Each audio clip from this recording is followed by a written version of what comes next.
아침 묵상에 오신 여러분들 환영합니다. 오늘은 마가복음 3장 1절부터 6절까지 말씀을 가지고 손 마른 자를 고치시다 라는 제목으로 좀 살펴봤으면 좋겠습니다. 계속해서 우리가 예수님이 행하신 일을 살펴보고 있는데요. 특별히 오늘은 안식일에 예수님께서 행하신 일에 대해서 한번 살펴봤으면 좋겠습니다. 우리 1절과 2절 말씀을 같이 한번 읽어볼까요? 같이 읽겠습니다. 예수께서 다시 회당에 들어가시니 한쪽 손 마른 사람이 거기 있는지라 사람들이 예수를 고발하려 하여 안식일에 그 사람을 고치시는가 주시하고 있거늘. 예수께서 다시 안식일에 들어갔다. 이 다시라는 표현을 봐서는 습관대로 들어가신 것 같아요. 예수님께서는 구약의 그러한 율법과 구약에 정해진 법들을 그렇게 무시하지 않았습니다. 그것들 존중했어요. 그래서 안식일이면 늘 회당에 가서 예배드리고 회당 가서 말씀을 선포했던 것 같아요. 그런데 다시 안식일에 어딜 갔어요? 회당에 들어갔어요. 회당에 들어왔는데 그게 누가 있었냐면 한쪽 손 마른 사람이 있었어요. 한쪽 손이 마른 사람이 있었어요. 이거는 뭐냐면 손이 마르다는 건 손이 오그라드는 거예요. 조막손이 되는 거죠. 혈기가 없고 손이 마르들어서 손이 작아져서 움직이지 못하는 거예요. 제대로 펼 수 없는 사람이 있었던 거예요. 사실 이날에 손 마른 사람이 언제 어떻게 이 병이 걸렸는지는 알 수 없습니다. 하지만 분명한 건 이 사람이 회당에 있었다는 거예요. 그런데 이 사람이 회당에 있었다는 게 굉장히 이상한 일이에요. 왜냐하면 그 당시에 회당은 아무나 들어갈 수 없습니다. 부정한 사람들, 특별히 그 당시에는 죄는 어떤 하나님의 질병은 하나님의 죄의 결과를 주신 형벌로 많이 여겨졌어요. 그러니까 손이 마른 자는 회당에 들어갈 자격이 없어요. 부정하다고 여겨졌기 때문에. 그럼에도 불구하고 회당에 이 사람이 있었어요. 그럼 왜 있었을까요? 뒤에 보면 이렇게 됐죠. 예수를 고발하려 하여. 그러니까 결국에 일부러 데려다 놓은 거예요. 예수님이 이 사람을 고치는가 안 고치는가. 주목한 거죠. 그렇다면 예수님께서 이 사실을 아셨을까요? 모르셨을까요? 예수님은 이 사실을 아셨어요. 분명히 아셨어요. 그럼 어떻게 하면 좋아요? 안식일날 안 고치면 돼요. 안식일날 고치지 않고 그 다음날 고쳐도 돼요. 그런데 안식일날 고치셨어요. 사실 유대인들은 계속해서 제가 말씀드렸지만 안식일 규정이 왜 하냐면 안식일에 하지 말아야 될 일들의 목록을 정해놓고 그것들 지키려고 노력했어요. 왜냐하면 안식일은 아무 일도 하지 말라는 하나님의 명령을 지키기 위해서인 거죠. 특별히 사람의 병 같은 경우에도 목숨이 위급한 병이 아니면 고치지 않았어요. 그래서 일부러 갖다 놓은 거예요. 이 율법을 지키나 안 지키나 보려고. 그런데 예수님은 아심에도 불구하고 일부러 고치십니다. 그럼 여기서 우리가 알 수 있는 게 무엇일까요? 예수님의 마음을 알 수가 있죠. 사실 이로 인해서 예수님 많은 핍박과 또 많은 오해와 비난을 받을 것을 알았어요. 그런데 그런 것들 두려워하지 않았어요. 사실 그게 뭐가 문제입니까? 우리를 위해서 목숨까지도 내어주기로 작정하신 분인데. 정말 우리를 위해서는 어떠한 핍박도 어떠한 조롱도 어떤 비난도 달게 받으려는 예수님의 마음을 우리는 느낄 수 있습니다. 그러자 이 사람을 고치자 많은 사람들이 비판을 유대인들이 잘됐다 싶어서 막 뭐라고 그럽니다. 그러자 예수님께서 그들에게 한 말이 있어요. 4절과 5절 말씀을 같이 한번 읽어보았으면 좋겠습니다. 같이 읽겠습니다. 그들에게 이르시되 안식일에 선을 행하는 것과 악을 행하는 것, 생명을 구하는 것과 죽이는 것 어느 것이 옳으냐 하시니 그들이 잠잠하거늘 그들의 마음이 완악함을 탄식하사 노하심으로 그들을 둘러보시고 그 사람에게 이르시되 내 손을 내밀라 하시니 내밀매 그 손이 회복되었더라. 네, 4절과 5절에 뭐라고 되어 있어요? 먼저 질문하세요. 뭘 질문하세요? 선과 악. 선을 행하는 것과 악을 행하는 것 뭐가 맞냐? 생과 사. 사람을 살리는 것과 죽은 것 둘 중에 뭐가 우리가 해야 될 일이냐? 뭘 해야 돼요? 선을 행해야 돼요? 악을 행해야 돼요?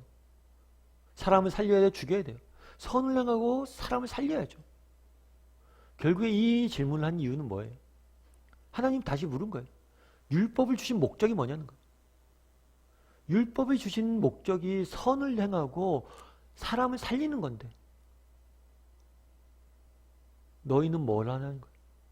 결국에 이 사람들은 율법을 지키려고 노력을 했습니다. 그런데 그 목적이 사람을 살리고 선을 행하는 것이란 그 목적을 이룬 채 율법을 지키는 것 자체가 목적이 된 거예요. 그 부분을 지적한 거예요. 주객이 전도됐다는 거예요. 너희는 선을 행하고 사람을 살리는 게 목적이 되는데 법을 지키는 것 자체가 목적이 됐다는 거예요. 목적이 수단이 되고 수단이 목적이 됐다는 것을 지적한 것입니다. 오늘 본문에 보면 재밌는 표현이 있어요. 뭐냐면 잠잠하거든 그들의 마음이 완악함을 보시고 마음이 완악함. 이 완악함이라는 단어는 뭐냐면 말랐다는 거예요. 오늘은 두 명을 대조시킵니다. 손 마른 자가 나와요. 그리고 마음이 마른 자가 나와요. 이 마음이 마른 자들은 손 마른 자가 문제라고 해서 이 사람을 데리고 왔지만 실제로 진짜 문제는 누구예요? 마음이 마른 니네가 문제라는 거예요. 손 마른 자를 고치는 건 아무것도 아니에요. 진짜 고쳐야 될 것은 마음이 마른 마음의 완악함. 그럼 어떠세요? 여러분들은 이 예수님의 질문을 보면서 무슨 생각이 드세요? 아니 바리새인들의 완악함 이 모습들을 보면서 무슨 생각이 들으세요? 아 역시 바리새인들은 안 돼. 참 이 사람들 진짜 악하다. 이런 생각이 들으세요? 아니면 어쩌면 우리의 모습은 아니라고 생각하세요? 어쩌면 우리에게도 이런 모습이 있지는 않을까요? 어떠세요? 제가 아는 집사님 한 분이 있어요. 이 집사님은 자녀가 있었는데 이 자녀가 좀 초등학교 때 어린 나이에 암이 걸렸어요. 초등학생이 암에 걸린다는 게 보통 일은 아니죠. 얼마나 가슴 아픈 일입니까? 얼마나 눈물 흘려야겠어요. 이 암으로 인해서 애가 휴학을 했어야 돼요. 학교도 못 가고 수술하고 투병 생활하면서 1년을 다 보냈어야 돼요. 참 힘든 일이죠. 끔찍한 일. 그 고통을 그래도 믿음을 가지고 기도하면서 잘 이겨냈어요. 그러고 아이도 다시 학교를 가고 진짜 이렇게 잘 지냈어요. 그런데 그렇게 다니다가 한 번은 집사님이랑 이런저런 얘기하는데 집사님이 그러더라고요. 아 요즘 애가 공부 안 돼서 죽겠다고. 그 얘기를 쭉 하는데 그 얘기를 막 나누다가 그런 얘기 했어요. 참 그래도 집사님 몇 년 전만 해도 그렇게 기도했는데 정말 살았으면 좋겠다. 학교만 다녀도 감사하겠다. 그런데 지금은 공부 안 하는 것 때문에 이렇게 마음이 상하고 그러네요. 사실 그렇죠. 우리가 자녀들이 잘 되길 바랍니다. 자녀가 진짜 잘 되길 바라요. 그래서 우리가 자녀가 이렇게 공부도 잘했으면 좋겠고 열심히 살았고 성실하게 자랐으면 좋겠어요. 그런데 원래 목적은 뭐예요? 자녀를 사랑하는 마음. 그런데 어느 순간부터 성적이나 이런 거에 매여 있다 보니까 그것이 혹시 전부가 되진 않은지. 우리도 정말 우리가 추구했던 원래 목적을 잃어버리고 수단에 매여서 살고 있지는 않은지. 직업도 마찬가지겠죠. 제가 왜 우리가 이런 직업들을 선택을 했어요? 정말 그것들이 기뻐서 즐거워서 이들을 선택한 거 아니에요? 그런데 이 직업이 내게 주는 유익들, 다른 무엇 때문에 뺏겨서 직업의 기쁨을 잃어버리고 있지는 않은지. 저는 오늘 완악함에 대해서 보면서 내 얘기는 아닐까 이런 생각도 들었어요.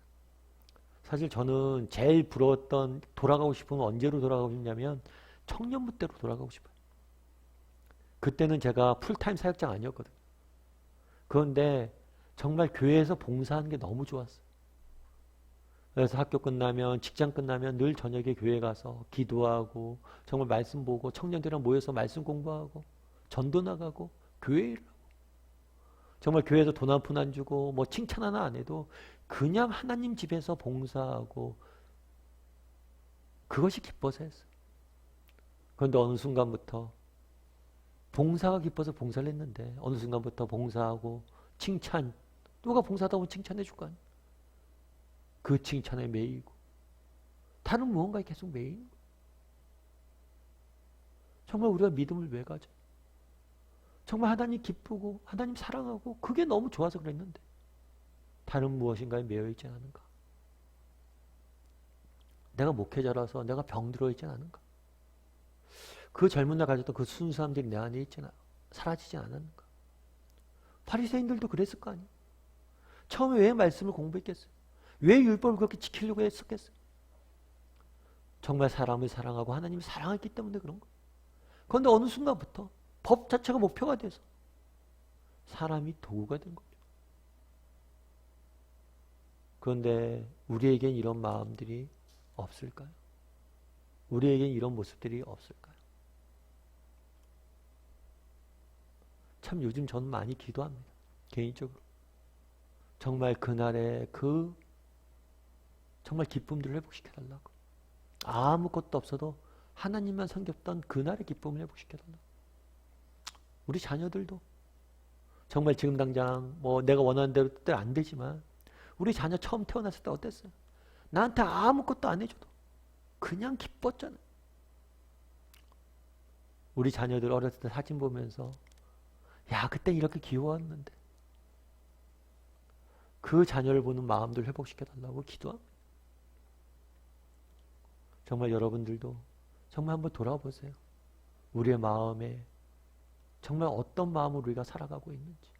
직장에서, 교회에서, 가정에서. 그래도 우리에게 소망이 있는 건 뭐예요? 오늘 4절 5절에 보면 뭐라고 되어 있냐면 탄식하며 노하셨다. 불쌍히 여기셨다는 거예요. 다르게 말하면 사랑하셔서 불쌍히 여기셨어요. 노하셨어요. 분노하셨어요. 그래서 우리는 바리새인들에 대한 분노, 하나님의 분노만 생각합니다. 하지만 이 분노의 원천은 뭐예요? 사랑이에요. 그들의 마음이 상해 있는 것, 그들의 마음이 무너져 있는 것을 보시고 그 마음을 만지길 원하셨던 거예요. 어쩌면 예수님도 지금 우리를 이렇게 보실지 몰라요. 정말 이 시간 우리 함께 정말 기도하고 그랬으면 좋겠어요. 하나님, 내 마음을 만지시고 내 마음을 고쳐달라고.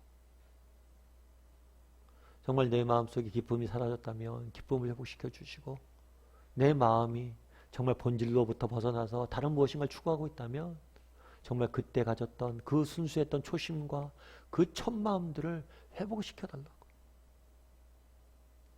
신앙의 첫 마음들을 회복시켜 달라고. 그리고 내 삶을 잘해야 하는 가정과 일터에서 내 첫 마음을 회복시켜 달라고. 이 시간 함께 기도했으면 좋겠어요.